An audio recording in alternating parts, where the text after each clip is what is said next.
I did want to say, I wrote down notes as I was hearing other talks, and I did want to begin just by saying my main points, because sometimes by the end, we get to the end and we get a little bit rushed. So I did want to say my main points, but first I wanted to say my first introduction to China was by overseas Chinese. So in 1982, there was a businessman in China who was looking for an English teacher to go to Hangzhou, where Drew had mentioned in his last talk. And so I went to China, and my wife went to Chinese English teachers in 1982 and taught so the Overseas Chinese University, sent there by overseas Chinese guy in Hong Kong, who sent us there by boat because there was no functioning airport that you could fly from Hong Kong to there, so we had a ship ride there. And our first daughter was born in Changzhou, and then we had two children born in another place that Drew is an expert on, in Xinjiang, in Wu. So 3 of our 4 children were born in China, and then we spent many years overseas, 20 years. Our kids were all raised, and we ended up in the Middle East, where you're going, if you're in Arab Emirates, where our kids graduated from high school, and then they come back and go on to college. And so I ended up in America, as strange as that seems. So I did want to say some of my main points. In China, I guess I put my title on.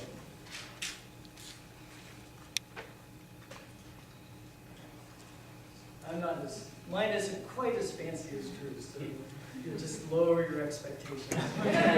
Well, on PowerPoint, so this is a different presentation. But I picked yin yang. There's a light side and a dark side to religious freedom in China. And some religions in China today are booming, and the government's been supporting it. And at this Council on Foreign Relations meeting that Drew also mentioned, they were talking about government in Fujian actually supporting different temples and giving them money so that they can pull in tourists from overseas. And there's religions that are being favored and allowed to grow. The 3 self-churches, many of them have freedom that they didn't have in 1982. And during the Cultural Revolution, everything was shut down. So in China, there's a light side to religious freedom. There is religious freedom for some. There's also a dark side to religious freedom, and some others experience severe regulation in China. Why is that is what I'll be talking about.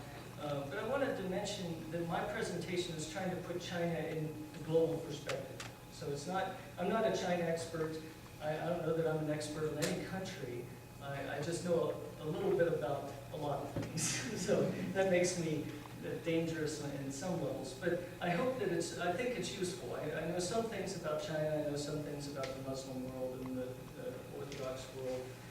So there's some things I know more about. So I hope putting it in a global perspective will be useful. And as I've met with folks at the Chinese embassy, I meet with these touring groups that they bring in from Tibet, and I've met with Kader, the Uyghur activist in Washington. So since I'm based in Washington, I meet a lot of these folks. And the theories that I'm trying to help explain the effects of religious regulation. So that's what I look at. What happens when governments restrict religious freedom? Is that good or bad? Governments obviously think it's a good thing because it helps them prevent radicalism and terrorism and all these things.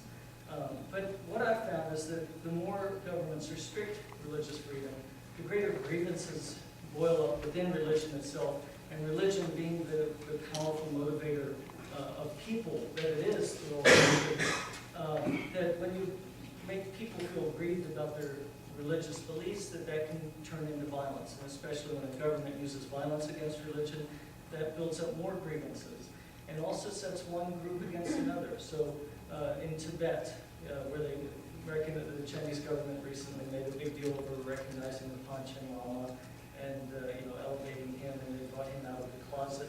And then the riots, so that China was trying to regulate, and as they've done as I'll talk about in my talk, for centuries, for all of Chinese history, regulating religion comes naturally.